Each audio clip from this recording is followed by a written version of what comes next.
Hey, Hal and Sarge, another cigar and a good cup of coffee.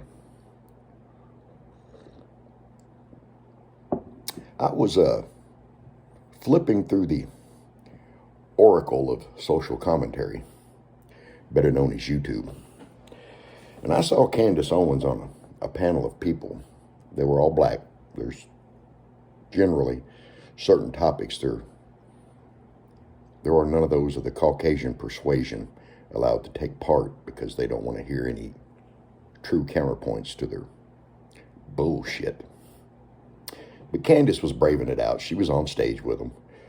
And I thought to myself, how does this brilliant woman, this brilliant woman, sit on a stage and try to debate a topic with intellectual pygmies?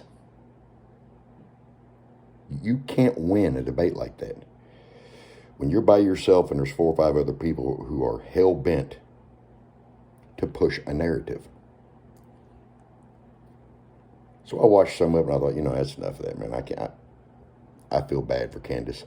I can't sit here and watch this. So I was flipping on through the Oracle and I run across a fella named Roland Martin. Now, I'll be honest with you, in full disclosure, I've been sneaking and checking out some of Roland's stuff.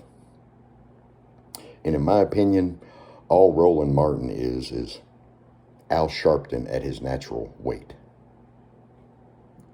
I know, first thing you guys are going to say is I'm fat shaming Roland Martin. Number one, I can't fat shame anybody. Number two, then you're missing the point. He's nothing more but another Al Sharpton. You see, people like Roland Martin, Al Sharpton, who else? Let me think. Well, there's a lot of them out there. They push this white supremacy, whites hate blacks, blacks are oppressed. Now we're talking about millionaires, black millionaires, sitting there talking about how the black community's oppressed. We're talking about millionaires, excuse me, who once they've made it, once they've reached that status, they won't dare step a foot back into the communities in which they try to talk about. They won't. People like Roland Martin and Al Sharpton, guys, the truth of the matter is, if racism goes away tomorrow, they're broke.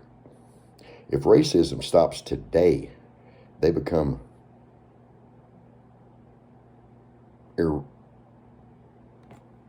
they don't matter. They're irrelevant. They have no more juice. They have no more power. They have no more status. So they have to keep it alive.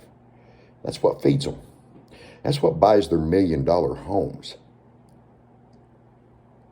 Just like BLM. BLM starts off, honestly, I believe BLM started with good intentions. I'll give them that. They began with good intentions. They began with what they perceived to be injustices. But the next thing you know, as they grow, the leaders of the BLM were buying homes in the Caribbean or wherever it was, $1 million homes. They were sacking the movement. Again, racism is a good living for some people. They need it to stay alive. They need it to keep their power.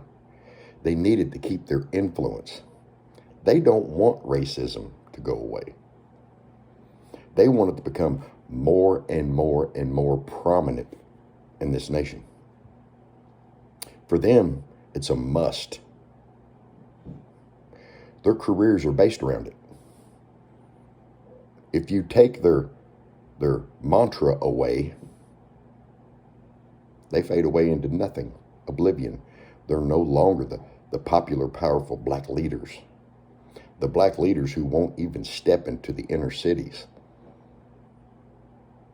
I'd like to see Eric Adams and his commissioner walk through the inner cities, not drive through in their bulletproof cars with 15 bodyguards, walk through the inner cities and talk to people.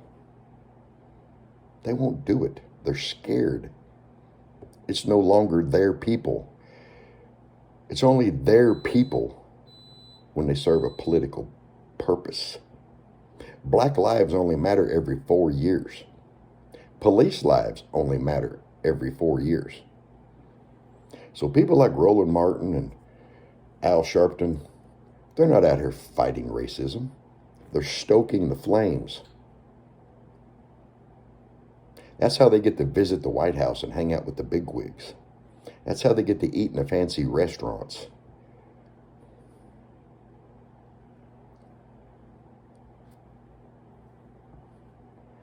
Race baiting is a profession.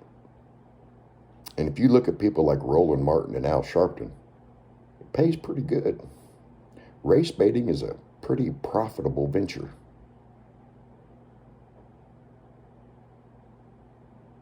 People need to catch on to that. They need to realize what's really going on. Not only are the black communities being brain fucked by their Democrat white masters, they're being hucklebucked by their black straw bosses. But as always, that's just my opinion. You can take it with a grain of salt. This is Hal and Sarge. I'm out.